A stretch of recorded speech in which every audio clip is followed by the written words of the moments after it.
Features of graphs. In this video, you'll learn how to identify important features of graphs of functions and explain what they mean in this situation. You'll also learn the terms horizontal intercept, vertical intercept, maximum, and minimum when talking about functions. So let's look at these features of graphs. The maximum is the highest value a function's output reaches, and the minimum is the lowest value that a function's output reaches. So if we have a graph like this, we can see the highest point happens right here. So we would have a maximum at the y value of 4.8. The smallest y value we have is down here. So we have a minimum at the point negative 2.5 on the y-axis. Now let's look at intervals. A decreasing interval is the section of the graph where the function values are getting smaller as you move left to right. And an increasing interval is a section of the graph where the function values are getting larger as you move left to right. So if we have that same function, we can see that the values of the y are growing as we go left to right on the graph. So this is an increasing interval. This section of the graph here, the y values are decreasing as we move left to right. So this is a decreasing interval. Now let's look at intercepts. A horizontal intercept is the point where a graph crosses the x-axis. So the coordinates would be whatever the x value is, and y would always be 0. A vertical intercept is the point where a graph crosses the y-axis.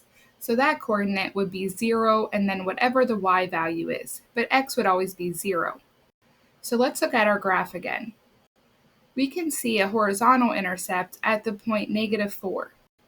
So our horizontal intercept is at negative 4, 0. We can see the vertical intercept at 4.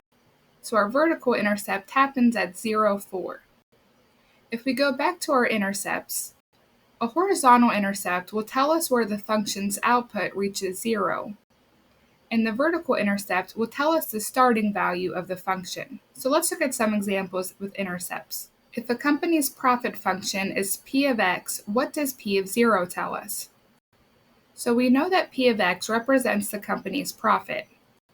So if we have p of 0, we can see that x is replaced with 0, so our input is $0. So our x value would be 0, and the y would be the y-intercept. So this tells us it's a vertical intercept, which tells us that this would represent the company's initial profit. Here's another one. If a car's fuel function is f of d and f of 500 equals 0, what does this mean? Let's start by pulling f of 500 equals 0 down. We can see that 500 is our input and 0 is our output. So we can represent this as the coordinate 500 and then 0.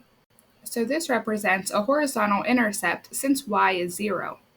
So this tells us that the car runs out of gas after 500 miles. Here's another one. The graph represents Andre's distance from his bicycle as he walks in a park. So we're going to take the graph and we're going to analyze different parts about it. We'll start with the intercepts. We can see that it has horizontal or x-intercepts at 0 and 27.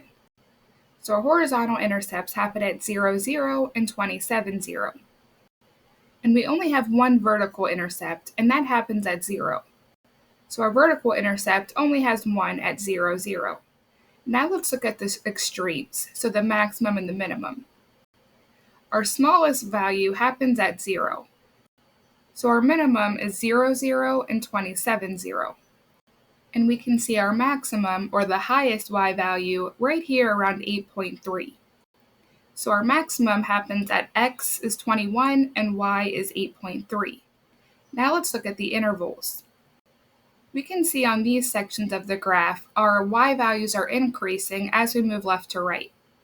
So we have increasing intervals between 0 and 9 and 17 and 21.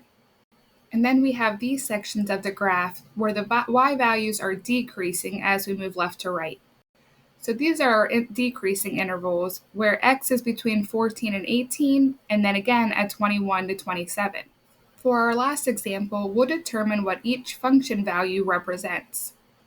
So we'll start with h of 0 equals 7. First, let's look at the graph. So x represents the time in seconds, and the y-axis represents our height in feet. So if we have h of 0 equals 7, and we go to this on our graph, we can see that this is a vertical intercept. So this would be the starting height. So the height starts at 7 feet. Now let's look at h of 1.5. So we'll go to 1.5 on the x-axis and see where it reaches our graph. So this is the smallest value that our function reaches, so this will be our minimum. Now we have h of 4. We can see this point up here. This is the highest spot that our function reaches, so this is our maximum. And finally, we have h of t equals 6 for values of t between 7 and 8. So this is talking about the section right here. So for the values of t between 7 and 8, they all have an output of exactly 6. So this just tells us that the height will stay the same between 7 and 8 seconds. Now let's recap what we've learned. The graph of a function can give us useful information about the quantities in a situation. The features of a graph are particularly informative, so we pay extra close attention to those. And these features include intercepts, extreme values, and increasing or decreasing intervals.